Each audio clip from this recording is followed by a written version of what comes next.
Hello,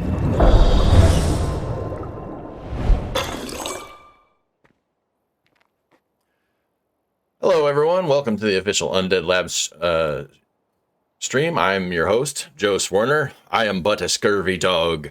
But with me, I have me shipmates this week. We're going over the Plunder Pack with them. It unlocked this month as part of our new cycling feature. Our guests this week, Zoe McClatchy, our wonderful quartermaster who keeps everything in line. Zoe, would you like to say hello to the people? Hello. And of course, we have a man who needs no introduction, but we'll give him one anyway. Our captain, Geoffrey Card. Hello, everybody. Glad to be here, and I'm really excited to go over the Plunder Pack stuff. If there's going to be if you're going to drop a pack by accident on the wrong date, this is a good one to do it with. And in this corner over here, weighing in with inimitable insight from wherever he so chooses, our Commodore, Mr. Brant Fitzgerald. Yar. All right, fine. I won't. Should we knock off the pirate pack stuff? I don't know. All right, folks, let me double check where we're at here. Anyway, welcome to the stream. We're obviously going to be doing some things today, but to start off, we've got a couple of mea culpas to go back and some other things to discuss. So we'll turn it over to Geoffrey. What do you got to say for yourself? Well, first of all, I've got a slight problem. For some reason, my controller just got disconnected and isn't working, and so I'm going to be restarting my box. I'll be joining the gameplay a little bit late. So let me reach over and do that real fast. But what I actually want to talk about is the fact that last week on this stream, I announced that we were going to be releasing the Critical Response Pack in April. And everyone was like, oh, the Critical Response Pack? And I was like, yes. And especially all the people on PC were like, absolutely. We've been looking forward to the Critical Response Pack because that's what the Bounty Broker has been saying is coming out in April. But then a few viewers of our stream who play on the Xbox contacted us and said, hey, you know what? My machine has been saying that we're going to be playing with the Plunder Pack next month. And we were like, really? And we looked, and that was true. And it turns out we had a little bit of a snafu behind the scenes. So I'm not actually really all that great at explaining the technical details. I'll ask Zoe for a little help with that in just a moment. But suffice it to say, we intended for the Critical Response Pack to be the pack that came out this month. And we all believed that that was what was going to happen. And then it turned out, once the rubber met the road, we weren't able to do it. And the Plunder Pack was the one. We were basically using some old scheduling data. And the Plunder Pack is the one that ended up having to land. And so we're really sorry for anyone that we got really excited about the Critical Response Pack. It is coming in the future. It's just not coming this month as we had originally anticipated. So I know that there are varying levels of sort of technical knowledge out in our audience. I'm wondering if Zoe wants to give a little bit more of an explanation of what happened, because if I try to explain it, it's probably going to go wrong. Sure, I can briefly explain what happened. So mid last year, we built a new system designed to cycle packs out every month and keep content fresh. We started using that with the CO24, which is to say the previous patch. We also built a system designed to update certain files over the air without a major patch, which is to say immediately without you having to go through a download process and downtime and things. Unfortunately, when we attempted to put the systems together, we discovered that there were a few issues with updating these specific files for the bounty cycling on Xbox, which is to say they didn't update. We were left with essentially the choice of leaving the packs in disparate condition on PC and Xbox until the next physical patch release, or rolling back the PC patch to the Xbox one, which had the Plunder Pack on it. So we went with the one that we thought would be the least disruptive and the least complicated when it came to launching future patches. So now we have Plunder. So basically, even though the PC actually was ready to be updated, if we had sort of left it alone and let two different packs launch, one on PC and one on Xbox, our players who go back and forth between the platforms would probably have been losing progress. And when we're sort of deciding sort of the priority of different bugs and problems, if something is going to cause someone to lose progress that they've achieved, that's one of the absolute no-nos, one of the things that we prioritize against really, really hard. And so basically, rather than going out there and having people lose bounty progress, we decided to go with, just basically lean into the data that we already had on the Xbox, the thing that definitely was going to work on both platforms, and that was for the Plunder Pack to land now. So it looks like basically going with this older scheduling data, it looks like I think it's going to be August. Yeah. So if you're looking forward to the Critical Response Pack, the Critical Response Pack is going to land in August, and so it is definitely coming. And in the future, we're gonna sort of nail down the final schedule so that all of this stuff, particularly once we eventually maybe have 12 packs sometime in the future, we're going to nail down sort of a final schedule. It's going to be really, really reliable, and we're not going to be have to rely on sort of this hot swapping stuff that we've been doing that didn't work out this time. But overall, we're really sorry. It was, we would have much preferred to go with the original plan because, for one thing, there's new content in the Critical Response Pack. We actually had this whole sort of announcement planned for all the new content. We were going to show it on this stream today. And we're not doing that. Instead, we're giving you a tour of the Plunder Pack. So we were excited about it too. But I got to say, like I said at the very beginning, if you're going to have a mistake and you're going to drop the wrong pack, the Plunder Pack is a really good one because it's one of our weirdest and coolest packs. And it turns out, we actually have a real pirate here. Zoe is sitting there with her parrots and what she wears in her normal life, ready to go. So we're completely ready. Look, she's got a sword. So we're completely ready to go with this. And again, we're just really sorry for the miscommunication, for the misunderstanding, and we'll make sure that everything gets back on track in the future. And while we're discussing getting back on track, there were a couple of things that I left out of the strategy stream we had around Camp Kalenqua, and I wanted to go back and mention a few great items about that particular base that I forgot last time. One, it has built-in beds, lots of them. There's a grill stuff up action in the kitchen that is completely unique to that base, and it gives you a huge morale boost. And of course, it's conveniently located over there on the east side in what I like to refer to as Plague Heart Alley. That is where the vast majority of Plague Hearts in Meager Valley are west of the river. Camp Kalenqua puts you right in the center of that action. It's a great and fun base. But without further ado, let's get about doing some bounties. Welcome to the stream, folks. There's going to be some piratey action in case you haven't noticed. All right. So I have actually managed to get into the game, which is nice. So right now we've got me and Brant and Joe playing together, and Zoe is our commentating guest. And we had some technical issues, but yeah, we're going to be talking about the fact that there are now two sea monster themed vehicles in the game. And we are going to start, not with that one, this one. Okay, so we're going to start not with a gigantic picture of Brant, but with a gigantic picture of the game, because that's what you're here for. All right, so in your radio menu, wrong. Okay, so in your radio menu, you go to vehicle delivery, and then here, the one that you're going to have a chance at winning today is the Apocalyptic Pack. Oh, by the way, I probably forgot to mention, there's a giveaway. Press exclamation point enter into chat to get entered. So, there we go. Where did it get delivered? Over there. Be a Brent. Yeah, it looks like we have two Brants in the presentation, and no Zoe. Do we have two Brants and no Zoe?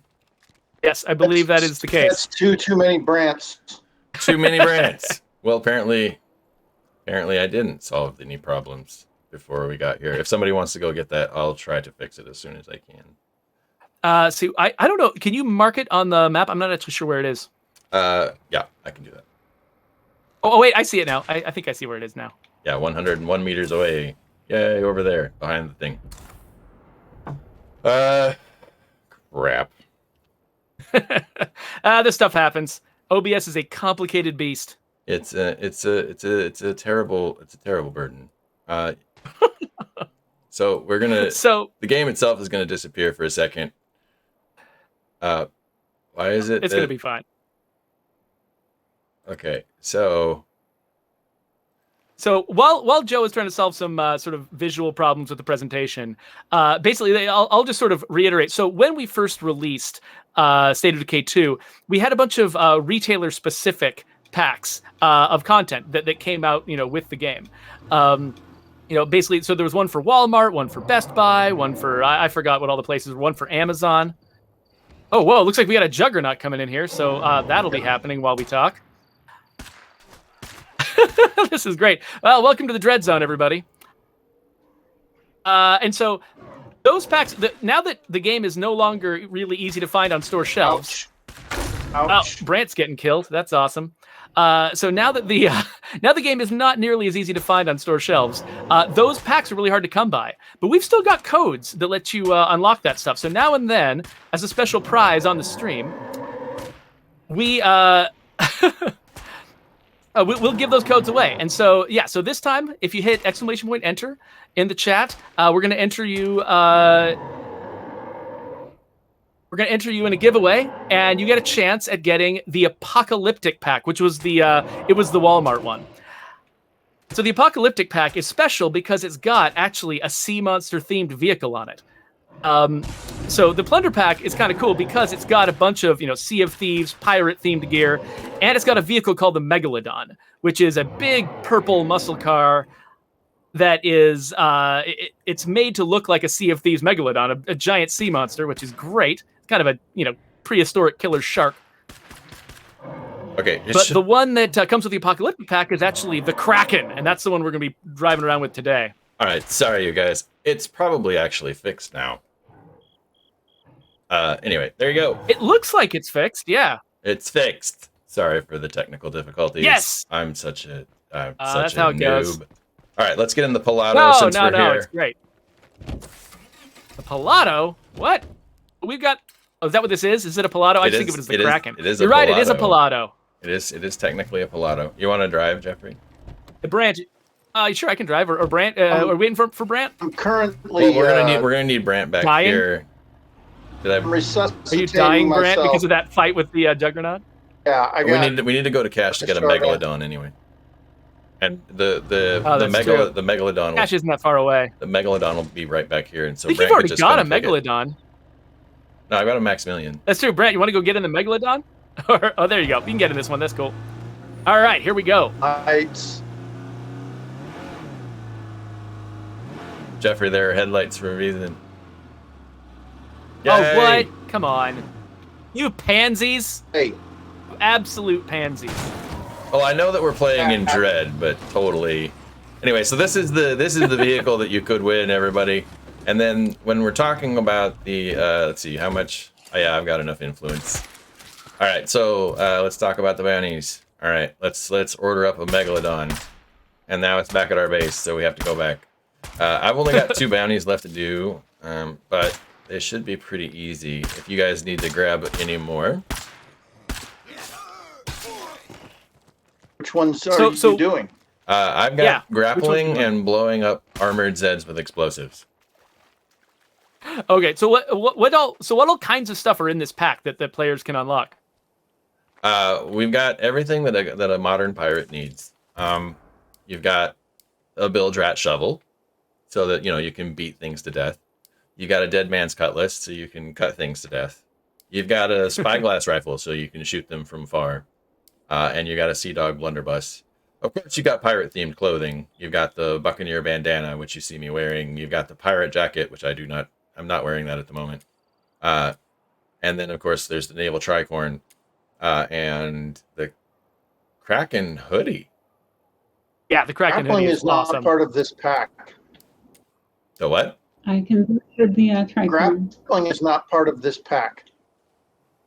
Oh. Oh, wait, yes, it is. Yeah. I know. I saw it. 0 out of 10 grappled zombies. It's a top killed middle by, one. by a teammate for getting out the Kraken hoodie, the blue and pink. Oh, Yeah. sorry, my bad. I can't read. But the big item, the big ticket item is what we're about to show you is the Megalodon. I love every pack that has a vehicle in it. It's super awesome. And that's what has returned. There are, to my knowledge, somebody in chat asked if there are any new items. I don't think there are any new items in this pack. Is that correct, Geoffrey? Nope. This is the classic Plunder Pack. Oh, by the way, if you guys are wondering about the pirate jacket, I am wearing it right now. Oh, hey, I'll get out and It is absolutely gorgeous. turn on my own flashlight and then aim at you.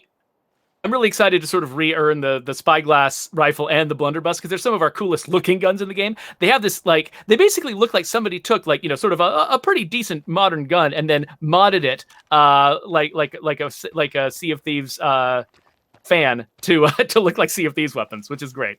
Yeah, they are great, and this was done in concert with Rare, if I remember correctly. Yeah, they made us some awesome State of Decay. You know, last time we did a stream with Rare, we showed off the State of Decay gear that you can get in their game, and we've got, you know, Sea of Thieves gear in our game. It's perfect. And this is all unlockable in the game right now, but I digress. We've done a great job. We're gonna do some other stuff today, but we've got Ms. Zoe McClatchy on the show today, and she's our very special guest, and unfortunately she was unable to join us. But I would like to ask you a couple of questions, if that's okay, Zoe. Got a couple for you. Sure. All right. So, best for the survivor. Generally, when we're meeting people, this isn't necessarily your first time on stream. Did I already have a Megalodon in this community? Oh yeah, that's perfect because it's a two-seater anyway, so we can drive two Megalodons around. So we can drive two Megalodons around. I don't have to stay in the Kraken that everybody has a chance to win today, just by pressing exclamation point enter in the chat. So, Zoe, the first thing I wanted to ask you is, when did you first think that you wanted to work in the gaming industry? When did I first see a computer? Like 2 decades ago. That's an awesome answer. When did I first see a computer? All right, yeah. Awesome. I've been trying to get here since I started coding professionally, or perhaps before, which has been a long road full of boring finance work. Yeah, that is actually a really good question. Like, a lot of folks, you know, who have, you know, aspirations to get into the game industry wonder, you know, what is the path to get into the game industry? And I've actually heard as many different paths as I've met colleagues. You know, I mean, because some people started straight in the game industry, their first job out of college or their first job out of whatever they were doing. But it sounds like you actually took kind of a more circuitous, interesting route to get here. Yeah, a lot of attempts, including several at Amazon. Very few actual successes until Cat Daddy Games over at Take-Two about 3 years ago, and then Undead from there. But that's all in the past. I am quite enjoying myself here.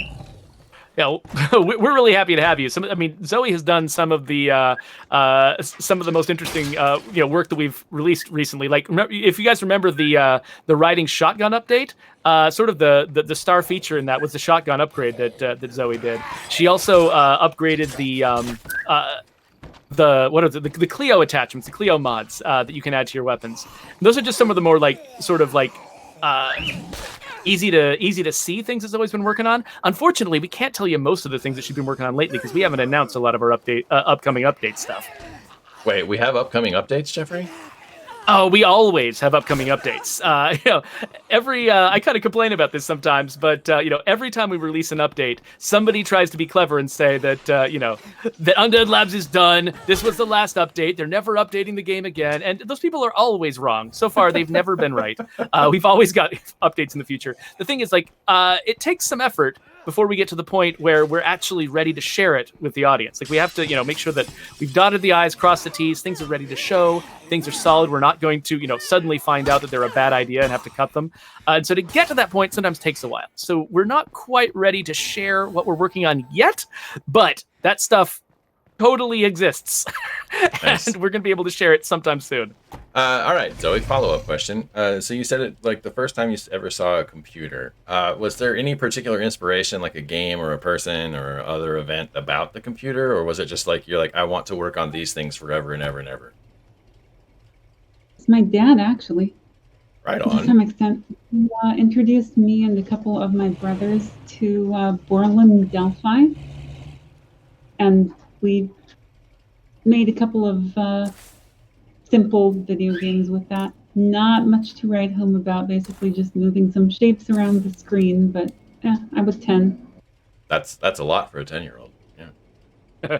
From there, a lot of my other inspiration was Age of Empires, actually. Age of Empires, nice. Properties. All right, Brant, you get you get your own car. Was it playing Age of Empires, or did they actually did they like have a map editor and stuff like that? I'm trying to remember. They did have a map editor, and that was a lot of my time way back then. I never was very competitively oriented at that. I mostly just made cities. But back then, it was that or Pharaoh, and Pharaoh wasn't around at that point. So yeah, that's my official inspiration. Let me. Hey, there's a clown. There's a screamer around here. There's a clown zombie, everybody. Oh yes! Oh, clown zombies are some of the rarest things in this game.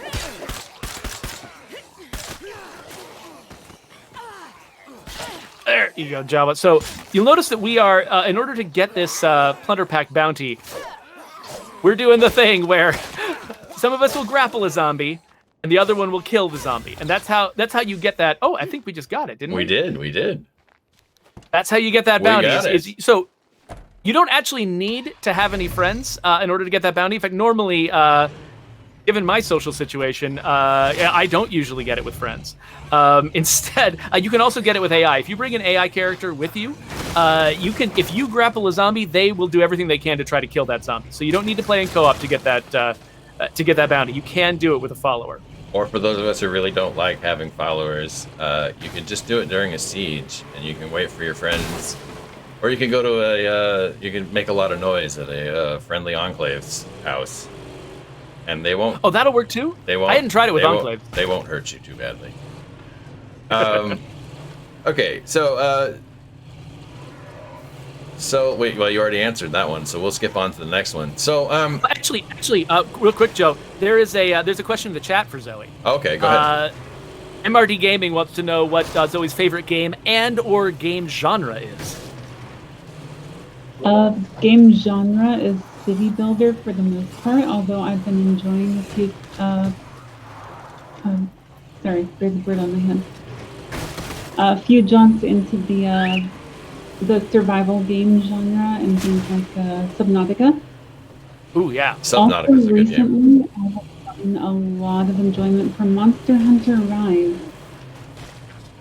Oh, wow. Which actually has more hours, that series, that I put into it than any other single series. So, yeah, it's a little bit of a complicated question. So I guess this one's a little bit out there because it sounds like you almost got started with your career as soon as you touched a computer. But what's the biggest difference between what you thought getting into games was going to be like versus the reality of what games are like, or being in the games industry? I think my answer to that is something that might be a little bit unpleasant to talk about. Okay. Oh, geez. Well, we don't have to. That's totally fine. Real quick, actually, Joe, what are the other bounties we're doing right now? All I've got is armors that's killed with explosives, and then you guys can tell me what you want to do. I grabbed non-fleet zombies killed with headshots, and 20 zombies killed with blades as well. That works for me.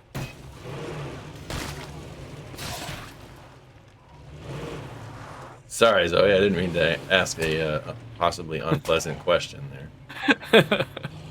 It's really unpleasant to say. It's just not something that people generally want to think about, which is that it's kind of difficult to get into the industry, especially if you don't fit some of the criteria of typical people in the industry. It can be a very, very long road to hoe. Ah, so like if you don't fit sort of like the normative gamer culture kind of thing, is that what we're talking about? Or if you're not already in it. Oh, okay. Like I spent a very long time trying to get in, and I did, and I'm kind of one of the lucky ones in that regard. I see. So it's easy to be in the games industry once you're in it, but it's really hard to get into it, right? Is that Right. basically what you're saying? Yeah. Geoffrey, does that check with your experience as well? Yeah, I definitely remember even when I had gotten my foot in the door in the game industry and I was working at a small time company that was making licensed games based on kids movies. It would like you would look at game job openings and they would all say needs to have shipped at least one AAA game or needs X amount of time working on AAA games, and I would always be like, but I've never made a AAA game, but I'd like to try, but it was really hard to find someone who really wanted sort of to give me a shot at it. And working on something that's more high profile, and so even within the game industry, there are things that are hard to break into, and so definitely when you're outside the game industry trying to get in, find that sort of entry level job where someone's going to take a risk on someone who's never shipped a game before, that is exceedingly hard, and you have to have sort of like all of the stars aligned in your favor, and it can get, increasingly difficult depending on your circumstances. 5 years of experience, just a fresh college graduate. Thank you. Oh, you're right. Like, so how are you supposed to have 5 years of industry experience if you just graduated college?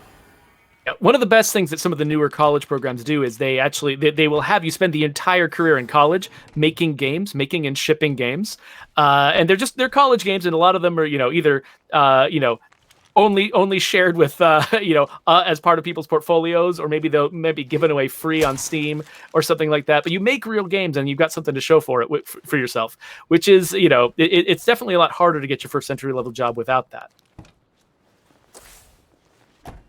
Brant, how about you? When you were breaking into games, did it seem like it was as difficult to get the first job?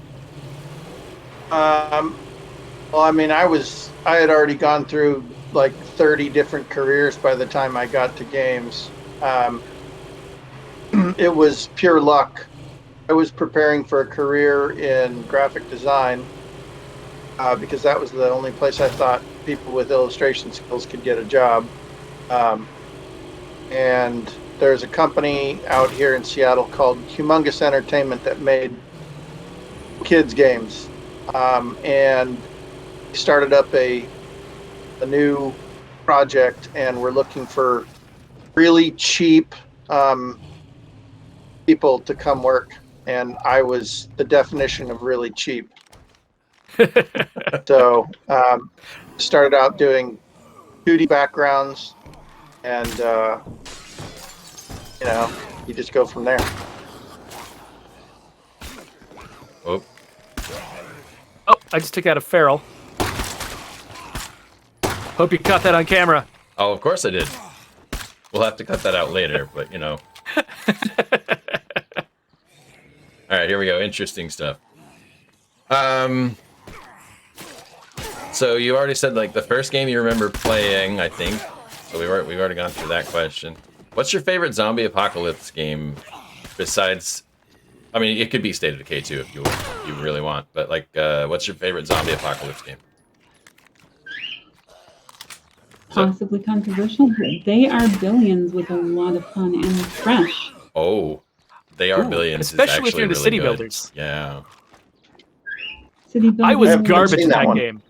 I tried to play it. I sucked at it. Was not able to get any good at it, and so I leave it to people who are better at that kind of game than I am. It's an RTS-er, kind of in the StarCraft. Anyway, Zoe, if you want to, maybe it's better that you explain it. I'll let you go ahead. But my experience with it was that it was kind of like StarCraft, in that you had like individual characters and you could level them up and so on. To some extent. I mean, you have, if I remember it, your hero character, but most of it tended to be about a combination of base building for economy and tower defense.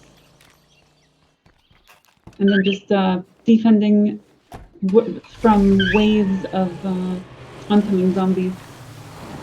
I believe a small army that you can recruit, and some very steampunk influences. Yeah, it was. That answered the question. So that's yeah. So it actually it's StarCraft the way I play StarCraft, which is building a base, turtling up, and never ever ever leaving it, and just defending against everyone else attacking you until eventually they overwhelm you. Is that kind of accurate? That's probably a good way of looking at it. Yeah. That's cool. I don't think I've ever heard anyone answer the question with that one. That's a good one to highlight. I mean, there's so many games out there, inspired by the whole zombie movie and TV and comics genre that if no matter what it is you're into, it feels like you can find some kind of zombie game that's up your alley.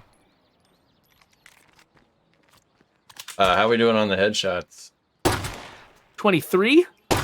I'm running out of bullets, so I think I need to hit an outpost or something. I don't think. Wait, is this an outpost? No. Oh no, that's just some enclave people. Enclaves. Ugh. Yeah, I think there's a hostile enclave down here. Oh, and a regular enclave. All right. If we need an outpost, though, we can go. We should call again, by the way, let people know if they've just joined us that if you type !enter into the chat, you're going to be entered into our giveaway. We're doing the drawing in about 5 minutes. The drawing is for, actually, do we want to head back to base so we can show them that vehicle again? Or we're kind of far from base, aren't we? Yes and no. You're never far enough from Wally's to not just take a drive. I guess that's true. But yeah, so we're going to be giving away the Apocalyptic pack, which is one of our retailer packs that had a sea monster in it. It has a vehicle, a Kraken-themed vehicle in it. So we're going to go, we're going to head home. We're going to have another look at that vehicle. But by the way, if you're going to hit !enter, just as a general rule, stick around for the end of the stream when we actually do the drawing, because it's not that uncommon for somebody to hit !enter at the beginning. And then vanish, no. and we can never find them to give them their prize. I was going to try to kill that with an explosive, Geoffrey. Oh, I'm so sorry. It's all right. I am so sorry. It's all right. I didn't call it out. My bad. I ruin everything. No, that's on me today. Anyway. I'm just going to hit every zombie. It's great. All the zombies. Especially the armored ones. So we got a question from the chat, unless you got somewhere to go. No, we don't. So Proctologist, lovely name, says, what is the most difficult game you guys ever played? I think maybe keying off the fact that I just revealed how terrible I am at They Are Billions. You guys have a favorite difficult game that just kicked your butts? What's the one that was on Xbox not too long ago? Cups or something?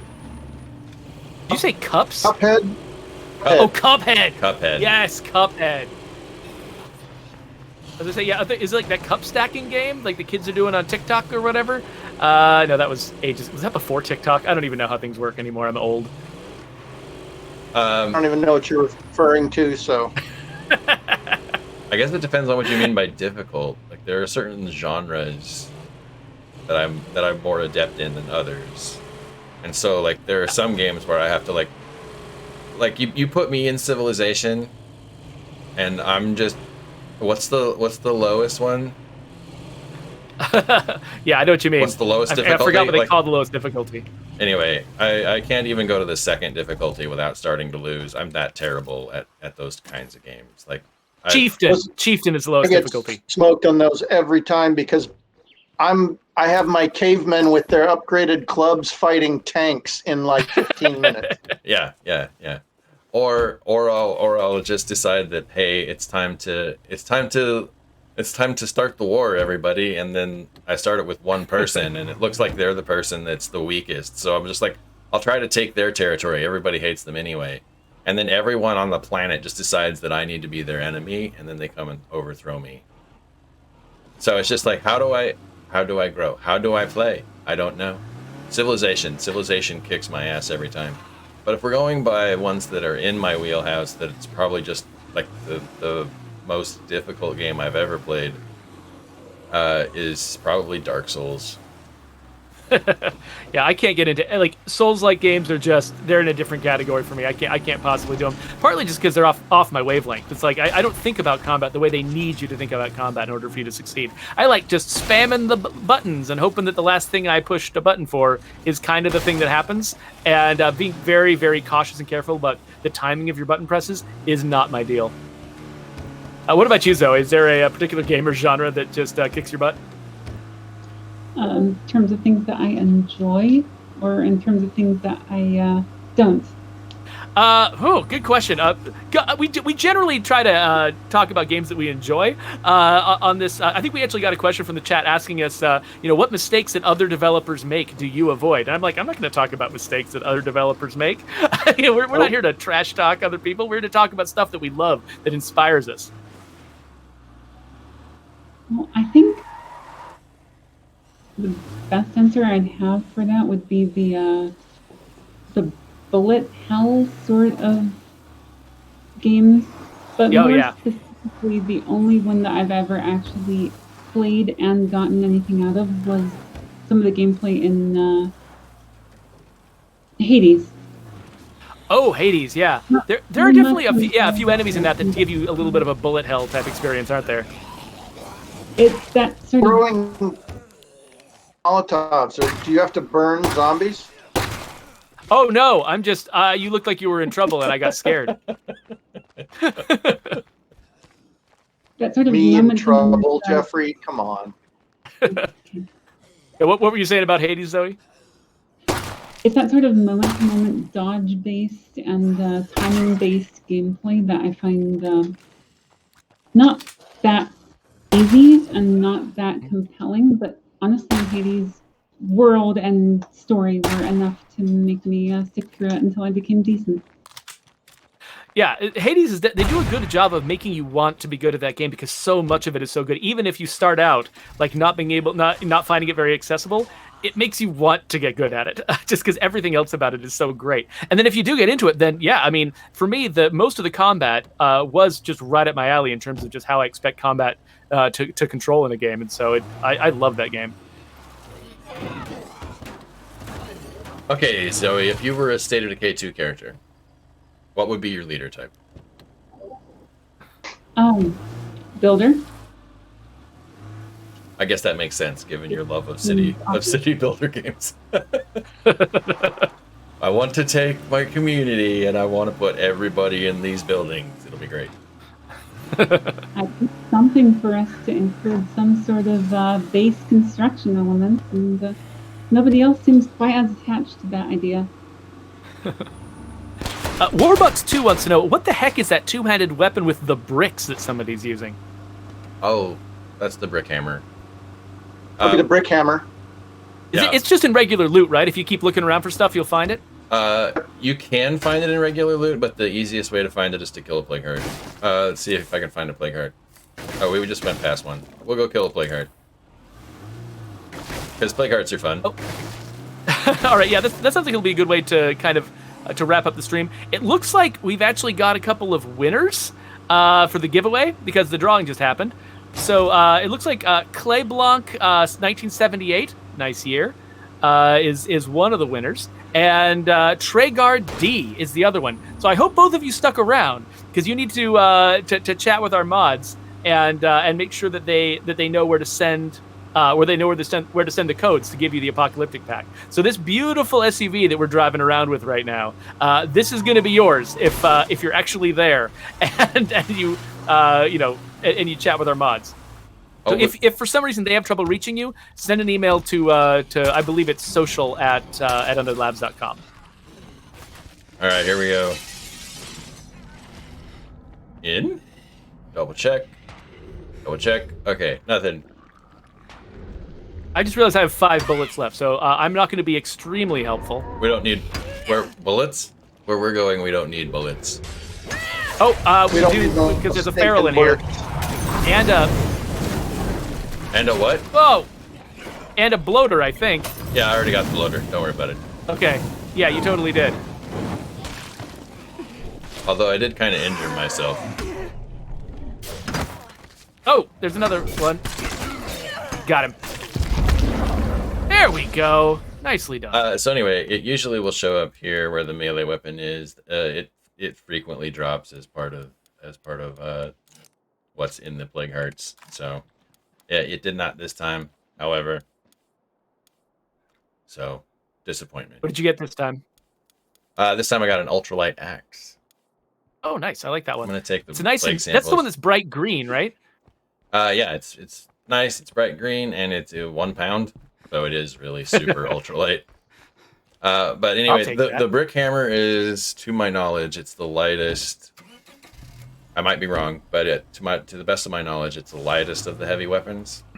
And You are correct.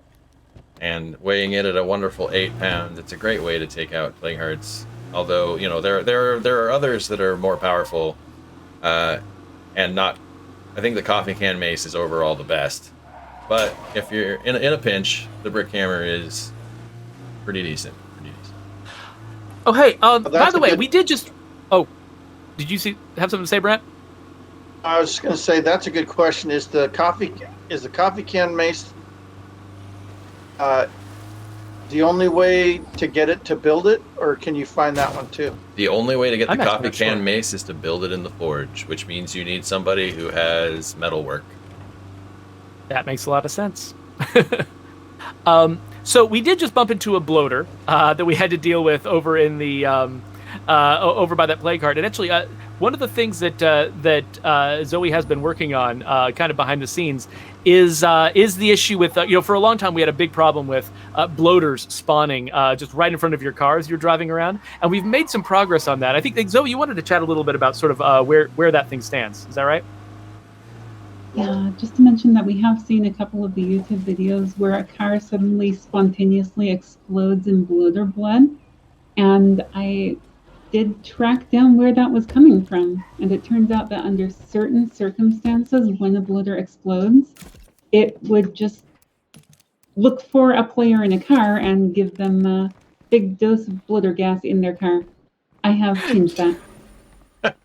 Cool. That's So whenever great. we do our next big update, hopefully that fix will be in it. So by the way, we got to say, so much of what we fix in this game comes from people out there in the world, in this audience, sending us videos, tweeting about stuff. While it can be embarrassing to have sort of our bugs and mistakes shared publicly, that is how we find out about a lot of this stuff. And so when we made that fix that kept bloaters from spawning right in front of your car, we ended up seeing sort of a flood of videos of players saying, actually, something like that is still happening, and reporting to us that there was still a problem, and it was a different problem. We did fix the original problem, but there were a couple of other issues that could cause something like that to happen. And so we rely on you folks. I mean, you folks were the ones who told us that there was a problem with the our original plan of the critical response pack dropping, that there was a problem with that plan, and the plunder pack was on the slate. We didn't know that was going to happen, and we were actually right about to stumble into each platform having a different pack, which was going to be a big problem. But you all told us what was happening, and it gave us the tools that we needed to fix the problem. Even if we weren't able to fix it in the optimal way, by actually being able to sort of stick to the plan that we'd announced, still we were able to keep it from being a disaster, and we owe that to you. So thank you, everybody out there in the chat. All right. Plus, it means we fixed a long-standing bug that we didn't even know we had, which is always Yeah, nice. exactly. So I forget if you mentioned this earlier, Geoffrey, but I also wanted to give a big shout out to Zoe here, who did a lot of the work, and by a lot of the work I mean all of the work, on fixing the shotgun spread. Oh yeah. That was about to we say brought it that. up at the very beginning. Yeah. Okay, well, I was about to mention that too. yeah, I just wanted to make sure that if it hadn't been covered, that it did get covered. Zoe's a really important part of our team, and we are so lucky to have you here. So anyway, thank you so much. Yeah. Because for those of you who have been playing for the game for a very short time, you might not realize that for a long time, it was really common to aim a shotgun at a crowd of zombies, fire it, and have none of the pellets hit any zombies, just by sheer luck. And Zoe's the one who figured out a solution that would let us make sure that something happens when you fire a shotgun at a crowd of zombies. And actually, it's really satisfying now to run around firing shotguns at zombies, whereas it used to be kind of a crapshoot whether you'd be able to get what you expected out of it. Speaking of shotguns, Yeah. I don't have one in this community. We should go get one. I thought you meant you were calling shotgun like you wanted somebody else to drive you around in a car. Oh, sorry, Zoe's about to say I something. don't think. want anybody to drive me around. Okay, go ahead. Sorry, Zoe. I would say that under the hood, those shotguns are now ridiculously over-engineered. Like, there is a lot of math that goes into making them look like they're being a lot more effective than they technically are below the scenes. It was fun. Because I think the number of different pellets you actually want to simulate going out from a gun at once, we kind of have to limit that, right? Because that can be kind of expensive, and so you're trying to find a way to make the shotgun be really effective without actually literally firing the number of pellets out of a shotgun that a real shotgun would fire. Do I have a handle on the problem? Pretty much, but you also have to make sure that at least some of the pellets go where the player thinks they are wanting to aim, even if technically they're supposed to be going any which way that comes out of the gun. And having two pellets and random directions makes for a very scattershot weapon, which technically is the point of a shotgun, but in this case we had to work around that. Yeah, it's interesting because, because technically, in the real world, you kind of, randomness is real, right? And you kind of, sometimes weird stuff happens. Sometimes you'll do something random and unexpected things will happen. And so simulating that in the game feels like, oh, well, this is kind of close to reality. But actually, when you're playing a game, players expect that, they've got a certain expectation when they fire a certain kind of gun, and they expect certain things to happen. And a lot of what game design is sort of anticipating player expectations and then trying to reward them in satisfying ways. And so we were really lucky to have have Zoe assigned to this, because she also, in addition to being a programmer, is also has got some good design chops, sort of understanding how to translate player expectations into actual events. All right. So we're running low on time, aren't we? I think we got about 4 minutes left. Well, that's about the amount of time we need to take out this horde out here. Or Oh, what was that spontaneous headshot? That was crazy. Where'd that come from? Where did it come from? It's almost like there's somebody with a silenced weapon behind me. So we're trying to take these guys out with blades? Or a shotgun.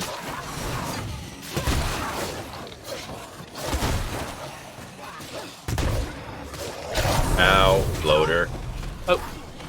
Yikes. So you'll see the spread on the shotgun here. It doesn't quite go perfectly, but took out all of the limbs of that one. Yeah, the dismember on shotguns is pretty powerful. Oh, whoops. Didn't mean to get stuck in that bloater cloud there. Anyway, so you guys can see some of the work that's been done here, and it's really some good work that's been done. I love shotguns now. I take them in everywhere that I go. I used to be a little bit reticent about taking shotguns with me in like Nightmare or Lethal and making noise, but after you made those changes, Zoe, I take shotguns with me quite frequently. So some of the most crazy moments I've ever had in this game were when we'd do shotguns only in your Lethal run, Joe. Yeah, I've gotten better with the shotguns since then. So anyway, but no, yeah, there's definite drawbacks, but it does help quite a bit. All right, so we're close to signing off, right? I think so. Yeah, we've only got a couple of minutes left. All right, we've announced our winners. We've got everything in the can that I can think of. The Plunder Pack is available at Cache Beaumont. Go to your friendly neighborhood bounty broker. If you are in the Drucker County area, he can be found out behind this place right here, the mail center. Near Sasser General Hospital. Near Sasser General Hospital. Don't let this opportunity go to waste over the next few months while it's still active. All right. Brant, any parting thoughts, Commodore? Other than thanks for joining us, everybody. We couldn't do this without you. And Captain, anything we need to do to continue steering the ship? I don't know where that rank came from, but yeah, no, I think we're good. So yeah, again, thanks to the audience. I mean, all the stuff we've been able to do recently is because of the feedback that you all have been giving us, and we're still listening, and we're still going to give you some more. Just wait until we can talk about what we're working on. It's going to be good. And Zoe, with the pack cycling, with the shotguns, with the Clio attachments, the quartermaster keeping everything running, what would you like to say as your sign off today, ma'am? Just thanks for being an amazing fan base. Your comments and videos and suggestions keep us hopping and keep us happy. All right, and I will end with the well, technical problems went awry. Thank you for tuning in. Thank you for your patience with us, folks, and we will again see you next week. Next week we will be once again bringing in a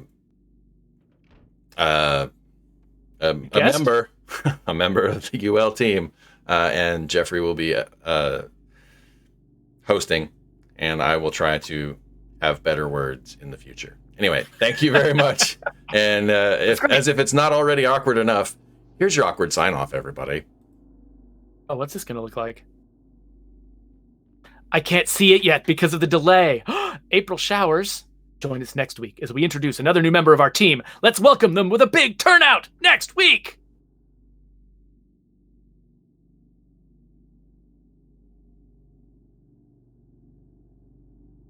I think Zoe should be Commodore.